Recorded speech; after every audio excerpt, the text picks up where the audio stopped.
Okay, let's go on to AlertMe, because I think that's the most interesting of all, perhaps, because that's kind of the work in progress, really, isn't it? Yeah. Where did the idea for the connected home come from?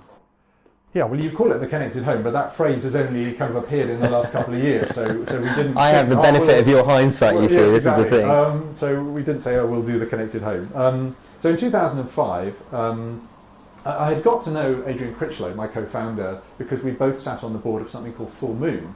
And Full Moon met every full moon, and it was an entrepreneurs club with only entrepreneurs present.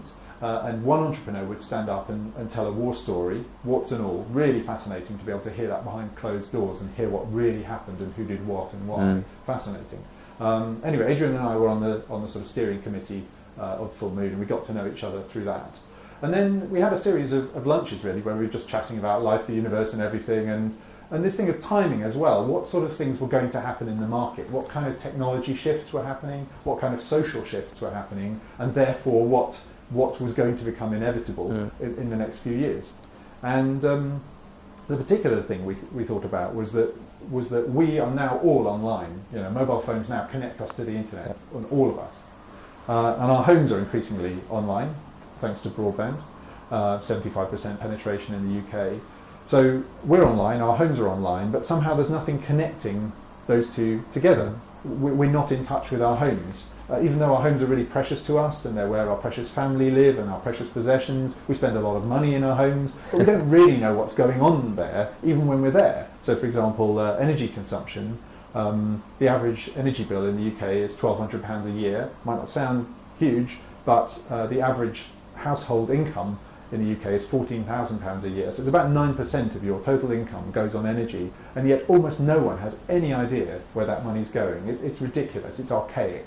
So looking at challenges like that, we thought there's a real opportunity here to use technologies that were now becoming ubiquitous to actually help people see what's going on in their homes and manage it effectively in a very simple way. So we decided to create a platform, a mass market platform, to connect people to their homes.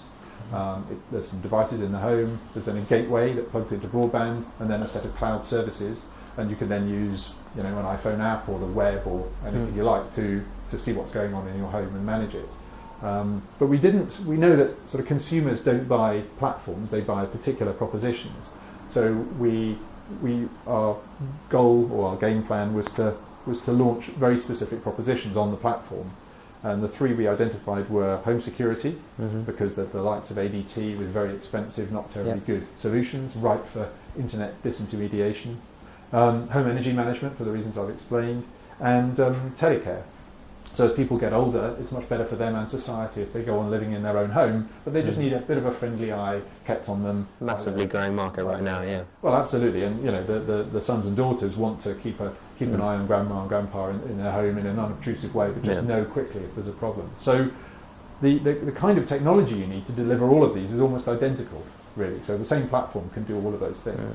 So we first of all developed the home security offering and brought that to market, B2C, and then we developed the energy offering, and that's what we're really focused on, and maybe one day we'll do the telecare, but then energy is what we're really focused on now because it turned out to be a fantastic market for us. What's interesting there, how different was your mindset when you started Active RF, when you sound like you were really excited about the tech, whereas when you AlertMe you talk much more about the market? Is that a lesson you learned along the way? Absolutely. I would say that in my whole career, from being a hands-on individual engineer through to what I do now, it started with sort of techno-lust, the ability to play with the latest chips and the latest software, and just the joy of doing engineering and doing new things on it for itself. And then I got more interested in the product. So what is this thing I'm building, and why is it any good, and do people like it, and why do they like it? And so trying to understand the user experience. Although in my early career that was still in a sort of commercial setting really, rather than a consumer one. And then, I think even broader than that, it's not just about a product, it's about a service and a complete experience, And I think certainly for me, AlertMe is new because although things I've done in the past have been used in consumer devices, I'd never tried to start a company that was actually directly selling a consumer service. So that was quite a new thing for me, but quite enjoyable because if you're at a party and people ask you what you do, you can immediately tell them, and they will actually understand, and they'll go, oh yeah, I'd like that, and and they tell some anecdote about their life which would have been made better if they'd had AlertMe. So it's great that this is stuff that we can all relate to. We're all consumers, we all can have a passion for how it should be.